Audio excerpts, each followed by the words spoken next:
Trey, it's a few games in a row now between you and Miles. The assist to turnover numbers are good. The offensive numbers are good. I think even tonight Miles had 9 rebounds. Just how's that chemistry between the two of you? I know that kind of thing takes time, but you're about halfway through the season now. Where do you feel like you two are in terms of being maybe the two that always kind of have your hands on the wheel for this team?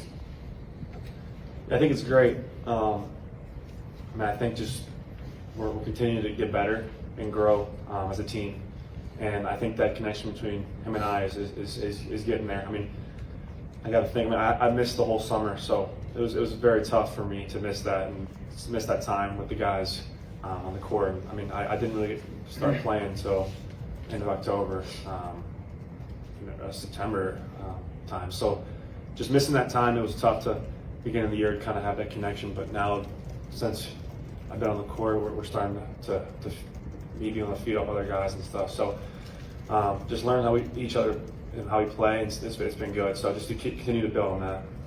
Daniel, then Mike. Yeah, Trey, on Umar, I think over the last 3 years, averaging like 22 and 11 or 12. Is this effort? Is this energy? Is this matchup? What do you kind of see within that? I think it's everything. I mean, we knew what we were getting with him, and we knew how dominant he was and how he has been in the past. So just him getting back to that and being able to dominate games with his size and not only scoring it, but just affecting shots on the defensive end and being a leader and talking on the defensive end. Just those things have been so huge, and it's carried over into him playing better. And I think it's been great to see that, and it's making us better as a team, obviously. Yes, and then Robbie. Trey, you've been through it all as a veteran. With McKenzie, his season seems some really highs and lows, but today had an off night. What do you kind of tell him, as he's kind of searching for consistency as a young player? Yeah, I mean, he's a guy that can get it going whenever. So I think just knowing that, I mean, obviously there's going to be times where it's not your night, and that's what good teams are all about. It's teams that can win when guys are not playing as well, and other guys can pick it up for them. So just knowing that next game we're going to need him to step it up, and he's going to be ready and continue to build that confidence with him. Because, I mean, he's a confident player, and he makes shots, and he's a shot maker for us. So we know he's going to do that for us, and we just got to continue to get him in the right spots to make shots. So just continue to tell him that he's going to be fine. I mean, it's one game, and we won. So as long as we win, then the day doesn't matter. We're trying to win as a team, so it's good. Robbie and Zach. Yeah, for both of you guys, just wanted to get your thoughts. The next 11 games are all quad 1 games. What are 3 or 4 things you look at and you feel you guys need to do consistently well to have a good run here? I think it's just one game at a time. It's whenever you go on the road, we're focused on our next game, which is Iowa, and whenever you go on the road, it's always challenging. You gotta bring it. So just focusing it in on Iowa and knowing what we gotta do. And it starts tomorrow with our preparation. We got a 2-day prep to focus on them and go in there and see what we can do. I think personally it's defense and rebounding. I think, at the beginning of the season, you go back to the trip down to the Bahamas, the biggest issue for us was guarding. We were getting killed by Louisville and Gonzaga, couldn't guard anybody. And the last 10 games, I think we've out-rebounded our opponents. But I think, to be able to continue to be successful in the Big Ten in a physical league, we got to keep defending and rebounding. And I think what we've been doing in the past, 5 Big Ten games now, last 3, it's been great. Zach and then Josh.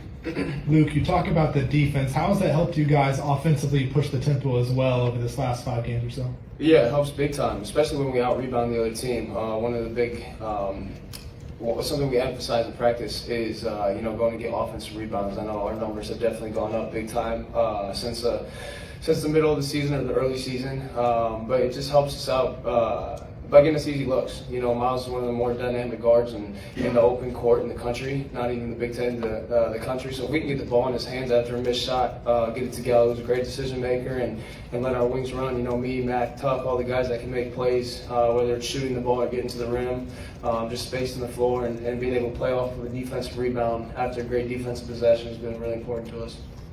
Josh and Tom. Trey, you guys are down 22-12, got it back to 24-24 tie in a few minutes. What was that turning point? What sparked that comeback right there? I mean, they came out the gate pretty physical, and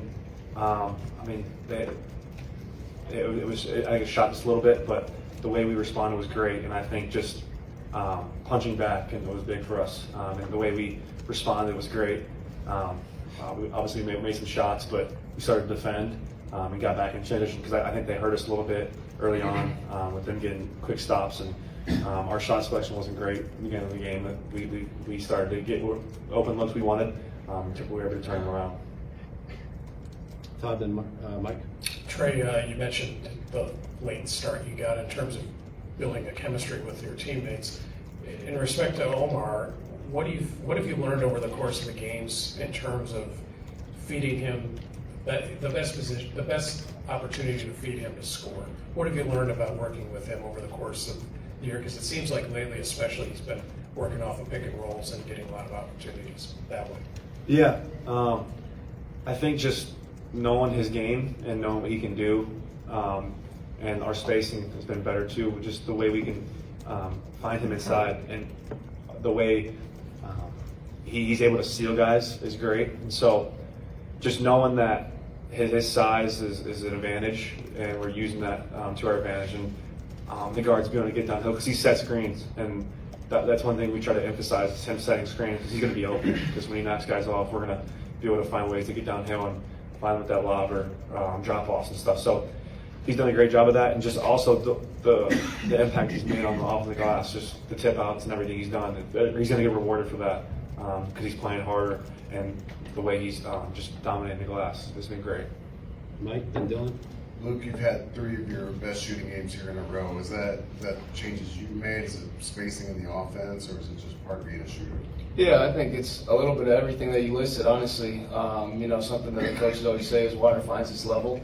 I came into this season as a career 40% guy, and people knew that. And when I'm not there, it's going to find its level. So I had the confidence, and my teammates had the confidence in me to know that when I'm out there, it's going to go up. I'm not going to lose that confidence in myself. And Coach Walsh actually, he played a similar role to me in college, so he understands the shooting slumps and ups and downs of having that role on the team. So he actually gave me a book that I've been reading. I think it's really helped, honestly. I started reading it 3 games ago, since I started shooting the ball well, and I think that helps a little bit, but it's just a whole lot of everything. Staying in the gym, staying consistent to the process and what I do, and when you got teammates that have trust in you and a coaching staff that never loses faith in what you do, then good things happen. What's the book? It's called Something Mind. It's a guy that he worked in the MLB, and he was like a psychologist, basically like a sports psychologist, and it's just about clearing your mind and kind of just letting everything happen. So yeah. Last question, Dylan. Yeah, Luke, just kind of expanding on that a little bit. You've obviously been starting the last couple of games here, coming off the bench. Just how much more comfortable are you starting to feel with an extended role here?